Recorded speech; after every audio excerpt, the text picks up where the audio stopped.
$200 used dropper seat post versus an $800 fully wireless dropper. Are more expensive upgrades really that much better? Let's find out. $1,000, really? Chad and I have two identical Polygon Siskiyou D5s, and we're gonna upgrade them to become full-fledged tough trail bikes. My D5 gets top-of-the-line upgrades, and my D5 gets budget parts. Then we're gonna go test them to see which one is worth spending your hard-earned money on. Today we're installing dropper seat posts. On a mountain bike, a dropper seat post allows for quick height adjustment of your seat with the press of a lever on your handlebars. That way you get the seat out of the way for going downhill and up high for an optimal pedaling position. And since I have an unlimited budget, I bought a RockShox Reverb Access Dropper for $815, plus a beautiful $200 Italian leather seat to rest my sweet cheeks on. Chad, care to explain why on earth you would spend $1,000 on a seat and a dropper post? That's what this entire bike costs. I'm glad you asked. And it's a full wireless electronic dropper. One click of the remote and boom, your seat is up. And the best part is, I don't have to mess around with fishing cables through my frame. I'm still waiting to hear on why you spent $1,000 on a dang seat.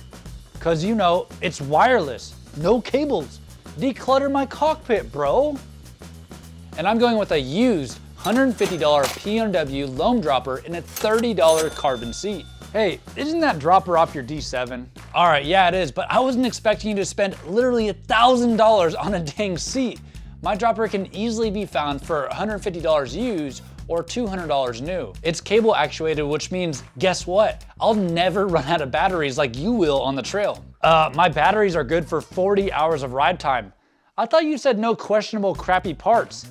This is just some overseas junk. Well, it's funny that you say that because this is actually the second time purchasing the seat. I've been using the first one for about a year now and turns out it's a pretty good seat. Hey, why are you so angry today? I'm not, I'm just super competitive and I'm gonna win this competition. I'm actually gonna hide Evan's tools right now so I can get ahead on this challenge. Let's install these seats. If your bike doesn't have a dropper post, it should be one of the very first upgrades if you have the money.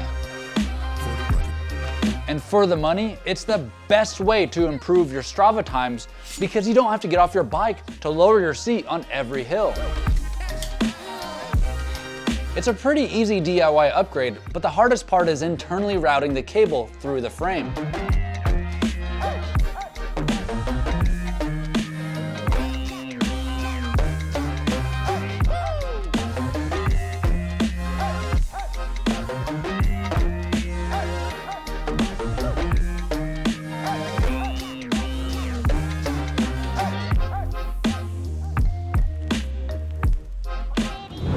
Where is my ratchet set? Where is it?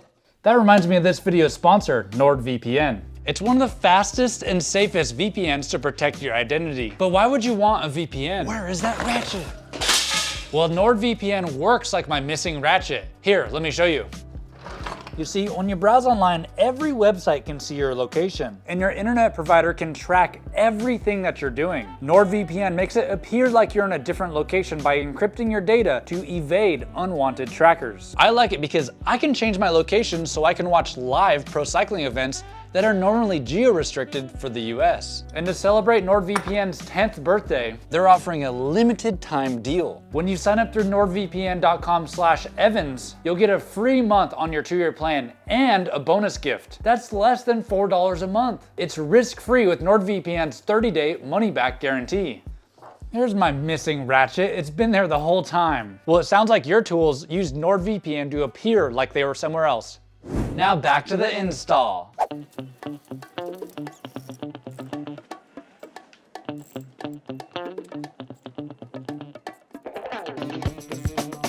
When installing seats and droppers, it's actually super important to tighten everything with a torque wrench, especially when dealing with carbon. Tighten it too tight and it just might. I do not want to talk about it.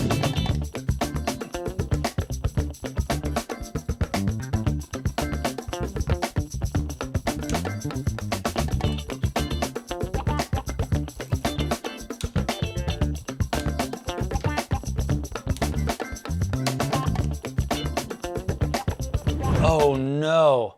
This is where the dropper lever goes, but this bike has a front shifter. Chad, this was your idea to do the dropper post first. How could you overlook that? Oh, I know what I'm gonna do. I guess I could move the shifter way over and then install the dropper remote there, and it will look kind of janky, but I'm ripping it off. Wait, ripping what off? All right, hear me out. No one uses a front shifter anymore. You even told me yourself that you barely even use the front gears on your baseline test. Yeah, that's true. So I'll just rip off this front shifter and then front derailleur will stay and will just act as a chain guide for the small gear. It'll all be okay. Man, episode 2 and this is already getting pretty janky.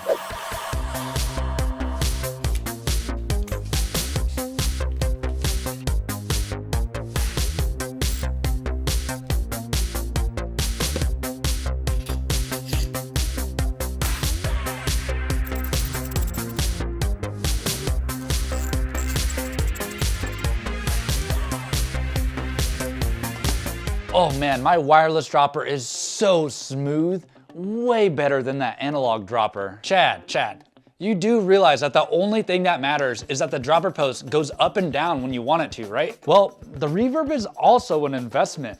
How do you figure? All right, so hear me out. So imagine you have 3 bikes and they all have the same seat post diameter. Well, technically you'd only need 1 reverb dropper and you just swap them out between rides, which only takes like a minute or 2. If you go with your little acoustic droppers, you have to spend around $250 on a seat, dropper, and remote for all 3 bikes, and then you're almost at the cost of my reverb dropper. I hate when you make sense. All right, let's go test these.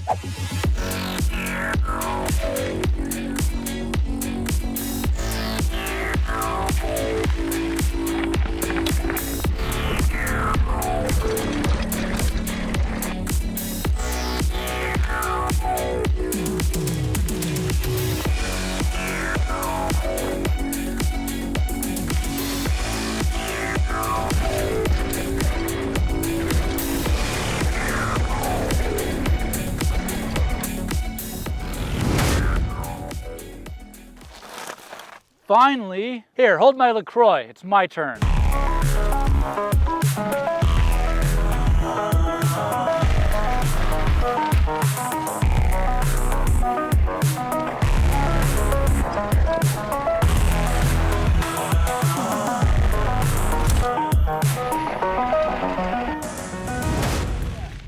Was the $1,000 dropper and seat really that much better? Well, I'd say yes, but hey, you rode both of them, which one would you buy? So my mind changed a little bit. While the reverb dropper is super high quality, I can't say that I'd recommend it or that I'd buy it again. And at the end of the day, the P&W dropper functioned just as well. But where my mind was changed was the $200 Cell Italia seat. Investing in a high quality seat is definitely worth every penny, especially one with a warranty. So I'd say no, the more expensive upgrade really isn't that much better. What is that? How much did you spend?